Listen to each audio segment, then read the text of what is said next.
ഇയാൾ എപ്പോഴാണ് എന്നോട് ഇഷ്ടം തുറന്നു പറയുന്നേ? അവന്റെ കാക്കിയുടുപ്പിൽ കൈകൾ കൊരുത്ത് ഒട്ടുമിടാതെ അവന്റെ നെഞ്ചിലായി ചേർന്നിന്നവൾ പറയുമ്പോൾ അവന്റെ കണ്ണുകൾ ചുറ്റുമുള്ളവരിലേക്കായി പാഞ്ഞു. തിരക്കിലാരും തങ്ങളെ ശ്രദ്ധിക്കുന്നില്ല എന്ന് ഉറപ്പുവരുത്തിയവൻ അവളെ നോക്കി കണ്ണുരുട്ടി. ഉഫ്, ഇങ്ങനെ നോക്കില്ലേ ചേക്ക, ദേ ഈ നോട്ടോ എന്നെ വീഴ്ത്തിയേ. അവന്റെ കണ്ണുകളിലേക്ക് ഉറ്റുനോക്കി പുഞ്ചിരിച്ചവൾ പറയവേ അവന്റെ നുണക്കുഴി കവിളുകളും വികസിച്ചു. ഉഫ്, പിന്നെ ദേ ഈ താടികളിൽ കാണുന്ന ഈ നുണക്കുഴി. ഓഹ്! അവന് നുണക്കുഴി കവിളിലായി ചൂണ്ടുവിരൽ കുത്തിക്കൊണ്ട് അവൾ കണ്ണിറുക്കി പറയവേ അവൻ അവളെ കൂർപ്പിച്ച് നോക്കി. പറയും, എപ്പോഴെന്നെ ഇഷ്ടമാണെന്ന് പറയുക. അവൻ അവളെ കണ്ണെടുക്കാതെ നോക്കി നിന്നു. അത്രയും നിഷ്കളങ്കമായിരുന്നു അവളുടെ ചോദ്യം. നിനക്കറിയില്ലേ എൻ്റെ എൻഗേജ്മെന്റ് കഴിഞ്ഞതാണെന്ന്? പൈസ വാങ്ങുന്ന പോലെ അവളിലേക്ക് അമർന്നവൻ ചോദിക്കവേ അവളുടെ ചുണ്ടുകൾ ഉന്തി വന്നു. അതൊക്കെ എനിക്കറിയാലോ, വീട്ടുകാരുടെ ഇഷ്ടത്തിനല്ലേ, അല്ലാണ്ട് ഇയാളുടെ ഇഷ്ടം നോക്കിയല്ലോ അവർ ഉറപ്പിച്ച്. ചുണ്ടുകൾ പുറത്തേക്ക് ഉന്തി പറയുന്നവളെ കണ്ണെടുക്കാതെ നോക്കിയവൻ. എത്ര പ്രിയപ്പെട്ടവളാണ് തനിക്കിവൾ. വർഷങ്ങളായി ഒരു മുടക്കം വരാതെ ഇവൾ ഈ ചോദ്യം തന്നോട് ആവർത്തിക്കുന്നു.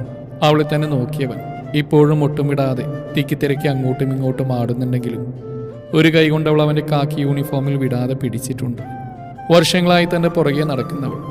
ആദ്യമൊക്കെ പ്രായത്തിൻ്റെ പ്രശ്നമാണെന്ന് കരുതിയെങ്കിലും 7 കഴിഞ്ഞ് 8, 9, 10, +1, ഇപ്പോൾ +2.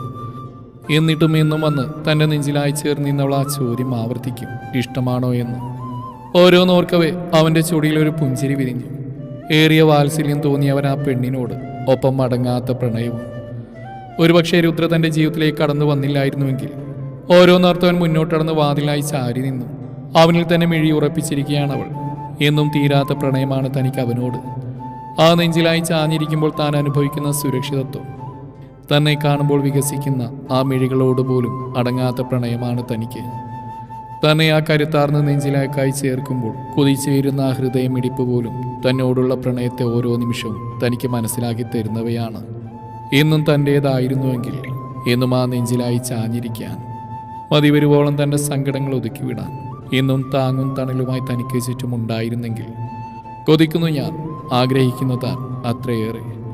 ഒരു ചെറുപുഞ്ചിരിയാൽ അവനെ തന്നെ നോക്കി നിന്നവൾ മതിവരാതെ അത്രയേറെ അടങ്ങാത്ത പ്രണയത്തോടെ. ഇയാളെപ്പോഴാ എന്നോട് ഇഷ്ടം തുറന്നു പറയുന്നേ? പിറ്റേന്ന് അവൾ ആ പതിവ് പല്ലവി ആവർത്തിച്ചു. അവൻ്റെ നെഞ്ചിലായി ചേർന്ന് നിന്നവൾ അവനോട് ചോദിക്കവേ അവൻ അവളെ അടർത്തി മാറ്റി അവളെ കണ്ണുരുട്ടി നോക്കി. അത്തരത്തിലൊരു പെരുമാറ്റം അവനിൽ ആദ്യമായിരുന്നു. എന്തുകൊണ്ടോ അവളുടെ കൺകോണിൽ നീർത്തുള്ളി പൊടിഞ്ഞു. തൻ്റെ കയ്യിലിരിക്കുന്ന ബാഗിൽ നിന്നവൻ ഒരു ചന്ദന നിറത്തുള്ള കാർഡെടുത്ത് അവളുടെ നേർക്കായി നീട്ടി. സംശയത്താൽ അവനെ നോക്കിയവൾ ആ കാർഡ് കൈകളിൽ വാങ്ങി. ഹൃദയമിടിപ്പ് ഉയർന്നു. അവളെ ഒന്ന് നോക്കുക പോലും ചെയ്യാതെ അവൻ മുന്നോട്ട് നടന്നു. രാമൻ വേഡ്സ് രുദ്ര. വീണ്ടും വീണ്ടും അവൾ ആ നാമങ്ങളിലൂടെ വിരലുകൾ പായിച്ചു. കണ്ണുകൾ നിറഞ്ഞില്ല. ചുണ്ടിലൊരു പുഞ്ചിരി വിരിയിച്ച് അവൾ അവനെ നോക്കി ഏറെ പ്രണയത്തോടെ. ദിവസങ്ങൾ കൊഴിഞ്ഞുപോയി. ഒപ്പം അവൻ്റെ വിവാഹ ദിവസവും. എങ്ങനെയുണ്ടായിരുന്നു മണവള ഫസ്റ്റ് നൈറ്റ്? ചുണ്ടിലൂറിയ കുസൃതി ശരിയാൽ അവനോടായി അവൾ ചോദിക്കവേ പതിവ് പോലെ അവൻ്റെ മിഴികൾ ചുറ്റിനും പരതി. തിരക്കിനിടയിൽ ആരും തങ്ങളെ ശ്രദ്ധിക്കുന്നില്ല എന്ന് മനസ്സിലാക്കിയ അവൻ ചുണ്ടിൽ വിരിഞ്ഞ പതിവ് കുസൃതികളാൽ അവളിലേക്ക് അമർന്ന് കാതോരൻ ചുണ്ടുകൾ അടുപ്പിച്ചു. ഇല്ലെന്നേ, ഒന്നും അങ്ങോട്ട് ശരിയായില്ല.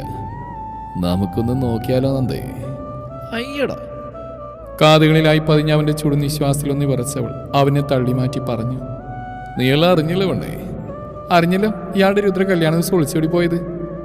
അവൻ്റെ നെഞ്ചിലായി ചേർന്ന് എന്നവൾ പറയവേ അവൻ്റെ കൈകൾ അവളുടെ അരയിലൂടെ ഇഴഞ്ഞു നീങ്ങി. ഇഷ്ടം പറയേണ്ട നന്ദേ?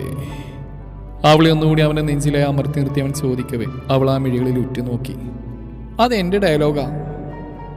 ഇയാളെപ്പോഴാ എന്നോട് ഇഷ്ടം തുറന്നു പറയുന്നേ? അവൻ്റെ ഷർട്ടിൻ്റെ കോളറിലായി പിടിച്ച് അവൾക്ക് നേർക്കായി അവൻ്റെ മുഖം താഴ്ത്തി അവൾ പറയവേ അവൻ അവളിലേക്ക് അമർന്നു നിന്ന് മുകളിലായുള്ള ബെല്ലിലായി കൈകൾ അമർത്തി. വിളിച്ചു പറഞ്ഞവൻ അവളെ തന്നോട് ചേർത്ത് പിടിച്ചു. ഇവിടെ തുടങ്ങിയാണ് രാമൻ്റെയും അവൻ്റെ നന്ദയുടെയും പ്രണയം. എത്ര ജന്മം വേണമെങ്കിലും കാത്തിരിക്കാം നിനക്കായി മാത്രം. ജനിക്കുമോ നീ ഒരിക്കലെങ്കിലും എനിക്കായി മാത്രം.